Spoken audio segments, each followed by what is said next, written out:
Bonjour à toutes et à tous, je suis ravi de vous retrouver pour ce nouveau témoignage. Dans cette vidéo, vous allez pouvoir découvrir l'histoire de Lucas. Lucas est un jeune homme qui a souffert de l'obésité durant son adolescence et c'est après ces années qu'il a décidé de se faire opérer d'un bypass. Vous allez le voir, cette opération est une véritable aventure familiale. L'aventure familiale et le bypass de Lucas, c'est tout de suite après ça.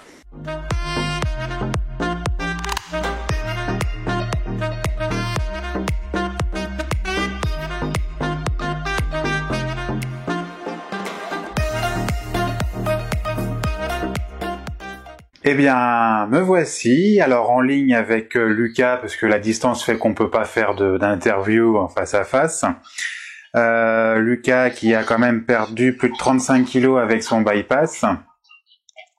Moi j'aimerais, si tu peux, c'est revenir sur l'origine de ton obésité, s'il te plaît. Alors moi, l'obésité, elle est présente depuis mon tout jeune âge. Il y a un terrain déjà génétique au niveau familial. Mais à savoir que j'ai déjà dépassé par exemple la barre des 100 kilos à mon entrée en sixième, donc l'origine en elle-même, je pense qu'elle est en grande partie génétique. D'ailleurs là, parce que en fait tu es tout jeune, toi, parce que tu as quel âge aujourd'hui? Aujourd'hui, j'ai 20 ans. Et voilà, donc tu as été opéré il y a un an. Oui, il y a bientôt 10 mois à 19 ans du coup. Donc tout jeune garçon, tout jeune opéré. Je suppose que ça, je sais que c'est quelque chose qui nous rassemble puisqu'on a longtemps discuté pour préparer cette interview entre autres. Mais les années collège ont été relativement difficiles pour toi. Oui, quand on est jeune, les enfants sont méchants. J'ai subi des moqueries, des regards forcément. On essaye de se forger une carapace qu'on n'arrive pas toujours à former malgré le poids. On est souvent montré du doigt, moqué, donc. Mais oui, les années collège ont été très difficiles pour moi. Avant de rentrer dans ta chirurgie, moi je voudrais juste faire une petite aparté, c'est expliquer aussi pourquoi on est tous les deux en ligne aujourd'hui. Comme on s'est rencontrés, c'est que lorsque l'émission Opération Renaissance dans laquelle j'étais a été diffusée, tu étais derrière ta télé, tu l'as regardée, et je sais plus si c'est le soir même ou dès le lendemain, mais je sais que ça avait été très rapide, tu m'avais trouvé sur les réseaux et on m'a envoyé un petit message, et on a longtemps discuté tous les deux, parce que tu te retrouvais beaucoup dans ce que moi j'avais vécu et tu avais apprécié la façon dont je parlais des choses. Et moi je me souviens surtout que tu m'avais dit, tu m'avais exprimé la chance que moi j'avais eu de pouvoir parler de moi et la volonté que tu avais de le faire. Oui. Oui, moi, je sais que j'ai fait un parcours assez compliqué, un parcours de vie en soi. Et j'avais envie d'expliciter aussi mon combat, par quelle étape je suis passé. Et pour moi, c'est important que les gens voient les témoignages de différentes personnes parce qu'on est tous différents et on a tous des choses à dire sur le sujet. Alors, on va très vite parler de ton opération. Mais moi, ce que je trouve amusant en quelque sorte, et puis je pense qu'il peut être une force, c'est que toi, la chirurgie que tu as vécue, j'en parlais dans l'introduction, c'est une véritable aventure familiale, car en très peu de temps, il y a plusieurs membres de ta famille qui ont eu recours à cette chirurgie. Oui, c'est ça. Il y a eu tout d'abord ma grand-mère en 2018, suivie de ma mère en 2019. Moi, j'ai été opéré le 26 juin 2020 et mon grand-père m'a suivi le 2 septembre 2020. On est 4 dans la famille en l'espace de 2 ans. Je trouve ça, c'est presque une épopée familiale de la chirurgie bariatrique, mais après, je pense que ça peut être intéressant parce que du coup, vous vivez un peu les mêmes choses au même moment, enfin les mêmes choses. Peut-être pas les mêmes choses justement, mais une situation qui peut se ressembler, d'autres moins, mais ce qui permet quand même de s'entraider au sein de sa famille. Tout à fait, oui, on peut se donner des conseils. Après, on a tous réagi différemment à l'opération. Il y a certains aliments qui vont passer pour l'un d'entre nous et pas pour les autres. Enfin, on est tous différents, mais on arrive à se donner des petites astuces, des petits conseils pour pouvoir mieux appréhender l'intervention et avancer dans notre parcours. Donc toi, tu as recours à un bypass. On va parler du protocole, mais il y a une caractéristique de ton protocole qui m'intéresse parce que ça montre une détermination, une volonté qui te caractérise bien, c'est que avant de te faire opérer, t'as quand même dû affronter 3 refus, donc la 4e t'es la bonne, mais 3 refus avant de pouvoir être opéré. Alors oui, c'est ça. Étant donné que je suis jeune et que j'avais une hernie hiatale à l'estomac, les médecins ne pouvaient pas me faire une sleeve ni un anneau gastrique, donc on devait faire un bypass obligatoirement. Et dû à mon âge, ils ont été assez réticents, également attentifs à la préparation, qui a été assez longue, qui a duré 1 an et demi. Et du coup, j'ai eu 3 refus en RCP, donc les réunions des médecins avant l'opération, et j'ai été accepté qu'à la 4e, donc ça a été assez dur pour moi. Les 3 refus, ça a été des gros coups, mais après réflexion, au vu de l'intervention, je pense que ces refus étaient nécessaires. D'ailleurs, enfin, hormis les coups durs des refus, toi, comment s'est passé un peu ton protocole préopératoire? Alors pour ma part, le protocole préopératoire, donc il a débuté avec la première visite avec le chirurgien, qui m'a tout de suite orienté, tout expliqué ce qui allait se passer du début jusqu'à la fin et même l'après. Il m'a envoyé voir différents spécialistes. Je peux nommer l'endocrinologue, la nutritionniste, le psychiatre, le psychologue, le gastro-entérologue avec divers examens, également au niveau du pneumologue et du cardiologue. C'est un suivi qui a été complet, un protocole qui a été bien respecté et qui a permis de faire un check-up avant l'opération pour bien prévoir l'opération et l'intervention qu'il fallait faire. Et c'est un protocole que tu as bien vécu, qui a été compliqué à gérer. Comment tu t'es senti durant ces longs mois? Comme tu viens de l'évoquer, ça a été des longs mois. J'ai trouvé que le temps passait très peu vite. Mais je pense que ça a été nécessaire et que la majorité des hôpitaux et des cliniques devraient avoir ce protocole parce qu'il a été peut-être long, mais il a été complet et il était utile. Les rendez-vous se sont assez bien enchaînés, j'ai pas eu de difficultés. Certains ont été plus longs à avoir, mais en moyenne, pour moi, tout s'est très bien passé au niveau du protocole préopératoire. Donc ensuite, tu arrives à accéder à la chirurgie. Comment se passe l'opération en tant que telle? Alors l'opération en tant que telle, elle a duré 3 heures, ça a été parfaitement. Le réveil a été un peu compliqué parce que j'ai eu des douleurs post-opératoires qui sont apparues tout de suite au réveil, mais je l'ai plutôt bien vécu. Après c'est vrai que on a une sensation bizarre au réveil parce qu'on a été opéré, mais pour moi tout s'est très bien passé. Alors, tout s'est bien passé au bloc. Après, les jours commencent à passer. Et là, je sais que tu as vécu quelque chose qui n'est pas anodin parce que c'est quelque chose qui revient très fréquemment dans les témoignages que moi j'ai pu avoir. C'est les premières semaines, voire les premiers mois, un regret d'avoir fait ça. Et le sentiment et la question de dire mais pourquoi j'ai fait ça? Alors oui, alors déjà il y a eu 2 phases de regret. La première, ça a été les quelques jours qui ont suivi l'intervention tout de suite. C'est-à-dire que j'ai eu des douleurs, donc comme je l'évoquais précédemment, qui m'ont fait regretter et qui m'ont fait comprendre que j'ai été opéré. Après cette phase, une fois qu'elle a été passée, j'ai eu une phase plutôt tranquille. Et au bout d'1 mois d'intervention, j'ai eu la 2e phase de regret qui a été due à des complications opératoires. Une sténose de l'estomac et une réintervention pour régler ce problème. Là, ça a été la 2e phase de regret, on va dire, qui est restée 1, 2 semaines, 3 semaines, mais qui est vite repartie au vu des résultats et du bien-être que l'opération m'a apporté par la suite. Justement, tu parles de résultats. Donc là, on parlait beaucoup des complications de ta chirurgie, mais au niveau de ta santé, de ton rythme de vie, de ton mode de vie, de ta perte de poids, comment se passaient ces mois-là? Au fur et à mesure des mois, on voit qu'avec la perte de poids assez rapide, qu'on arrive à mieux bouger, mieux prendre confiance en soi. C'est un grand changement au niveau du corps, mais c'est également un grand changement au niveau du mode de vie.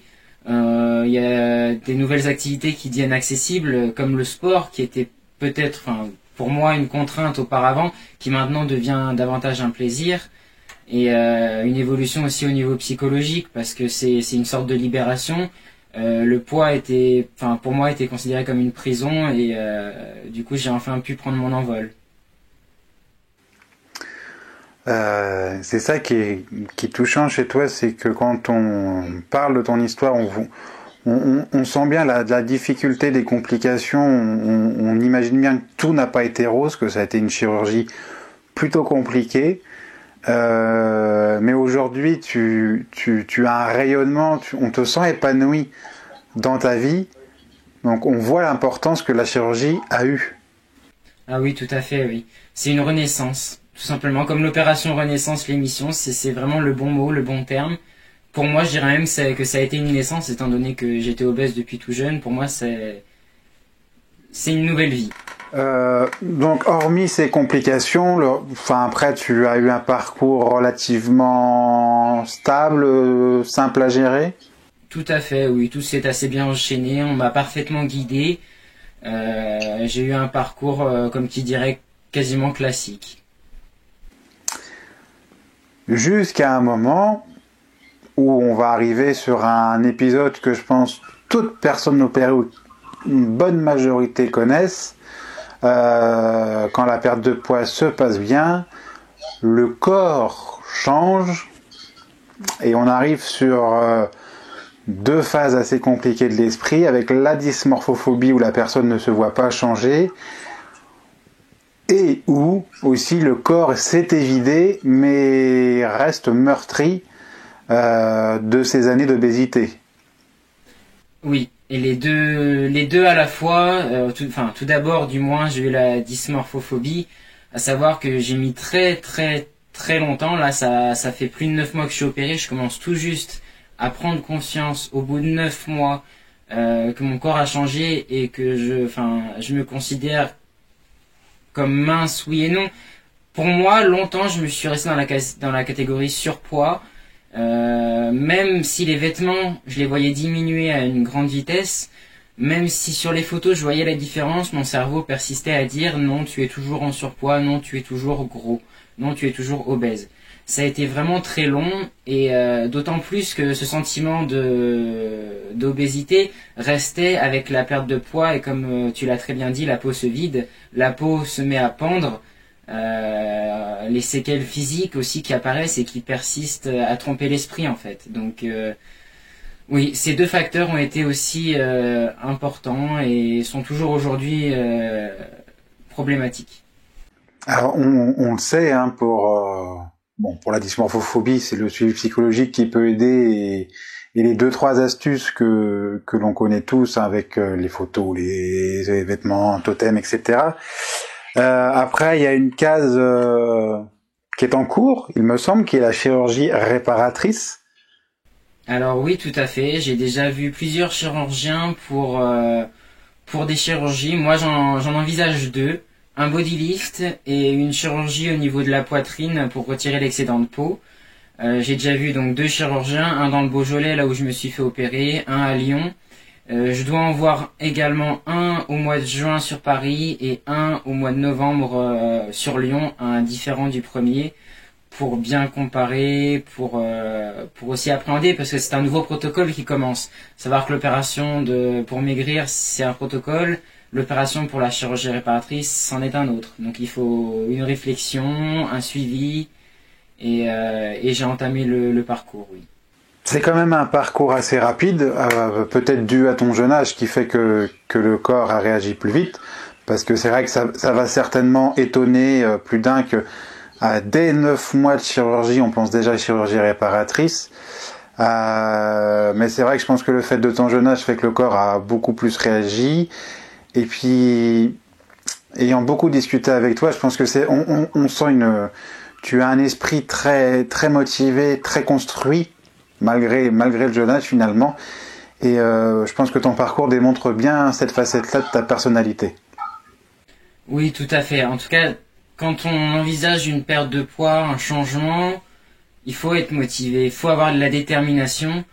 Moi, tout est assez organisé dans ma tête. Plus les mois passent, plus les semaines passent, Et puis on envisage le futur, le bien-être, les projets aussi qui peuvent naître de ces changements. Et j'en ai toujours fait ma force. Et j'ai toujours dit que je prendrais ma revanche sur la vie. Et je suis en train de la prendre et j'en suis vraiment très heureux. Ben, c'est un très beau message. Et je sais que toi, tu me ressembles aussi là-dessus. On a une volonté d'utiliser ce que l'on a vécu pour aider les autres. Et je sais que tu as longtemps réfléchi à ton témoignage. Tu as longtemps réfléchi à ma proposition de témoigner à mes côtés. Et je crois que tu as préparé quelques conseils à donner à ceux qui nous regardent. Alors oui, alors tout d'abord pour les patients, c'est-à-dire pour les personnes qui envisagent une chirurgie, pour les personnes qui sont en protocole, pour les personnes qui sont même opérées, l'important et le conseil principal que je donnerais, ça serait l'écoute. L'écoute des professionnels de santé qui sont là pour vous aider, pour vous guider. Je tiens à rappeler à tout le monde que l'opération n'est pas une baguette magique, elle nécessite des efforts, une motivation et une détermination comme déjà dit précédemment. Et pour moi, respecter les consignes entraîne une bonne réussite de l'intervention. Maintenant, j'ai aussi des conseils assez généraux à donner pour toute personne souhaitant perdre du poids par quelconque méthode, opération ou même autre sans opération, c'est la patience. Chaque chose vient en son temps, il ne faut pas se presser, il ne faut pas être impatient, parce que c'est comme ça qu'on arrive à faire des bêtises et que les choses se passent pas forcément comme prévu. Il faut laisser le temps au temps. Et enfin, le dernier conseil et message que j'aimerais faire passer, ce serait la parole. C'est un outil indispensable. Autour de chez vous, et je sais qu'il y en a un petit peu partout en France, il existe des associations. Alors je vais parler de celle à laquelle j'appartiens, qui s'appelle AVOC. C'est l'association pour vaincre l'obésité en Calade, qui se situe dans le Beaujolais, dans le Rhône. Elle permet un échange de paroles avec plusieurs personnes, un groupe de paroles. Avec la crise sanitaire, elle se continue en visioconférence, mais dès qu'on le pourra, on reprendra les séances en présentiel. Je pense que pour s'entraider et se donner des conseils, c'est vraiment primordial. Alors si vous en avez une vers chez vous, n'hésitez pas à la rejoindre, et c'est vraiment un outil indispensable.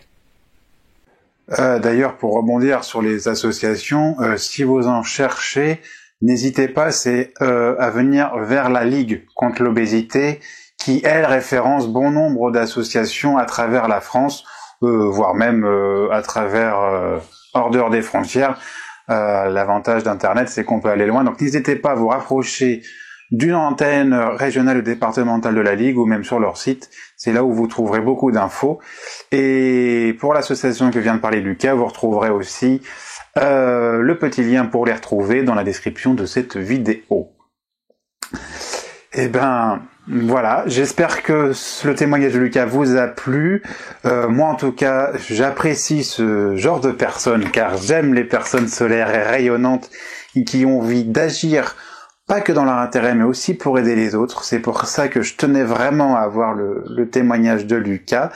Et surtout, toi, Lucas, je te remercie de m'avoir accordé ce temps et ouvrir ton histoire et ouvrir ton âme aux gens qui nous regardent. Eh ben écoute, je te remercie Pierre-Yves, et je tiens à te remercier toi aussi, parce que tes vidéos sont également très utiles et très importantes pour les personnes comme moi ou les personnes en cours de changement.